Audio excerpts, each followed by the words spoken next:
Hi everyone and welcome. Today we're going to be talking about triangle sum and triangle exterior angle theorems. So your goal after watching this video will be able to correctly identify angles in a triangle based off of the sum of those angles, and we'll also be able to correctly apply and identify the triangle exterior angle theorem.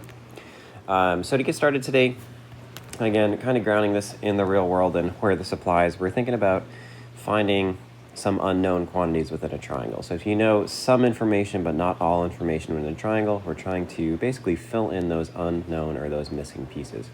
So a lot of times, bringing it back to that ladder against the side of your house example, if you know the angle on the bottom, and maybe you know one other angle, the 90-degree angle between the ground and the house, then we can use that to solve for the angle of the ladder against the side of your house. And that might be important, again, thinking about safety standards.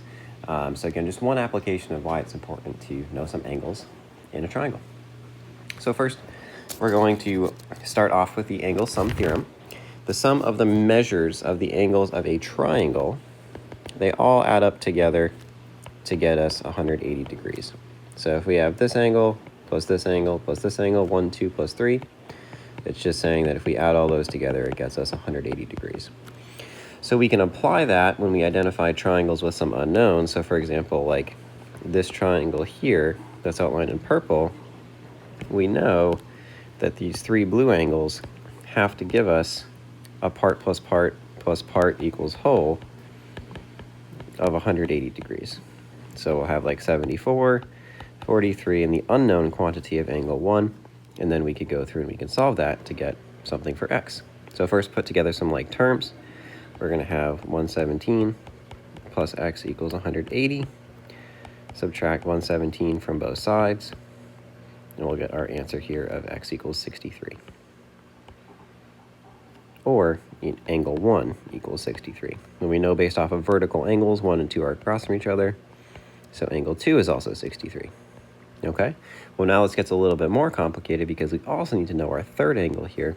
So it's actually time to set up another part plus part equals whole of 79, 63, and the final unknown that equal 180 in our second triangle. So let's see the second triangle more clearly here. Triangle number 2, we know two of the three angles. They are 63 and 79, and I'll circle those. And we're trying to find our missing third angle. Maybe we'll call this one y. So again, another one to go through and to solve, and we can do that for that second picture as well. So basically we're putting three angles of a triangle together and solving for an unknown using all those little pieces of information we have to finish up solving. All right, on to our next note, the third angle theorem.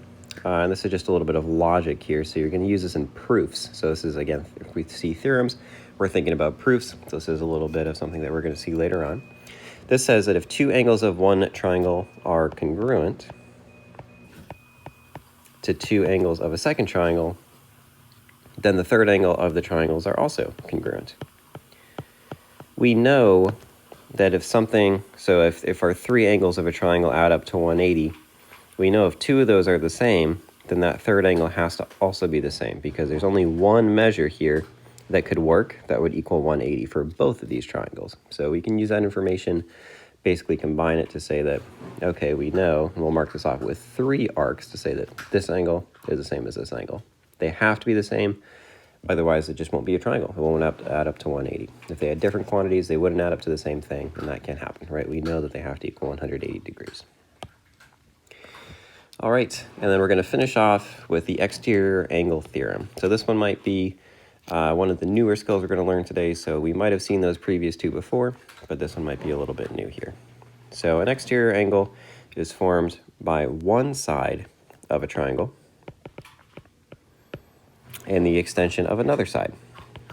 So basically it's saying we have one side and we're taking in blue another side of a triangle and we're just extending it out.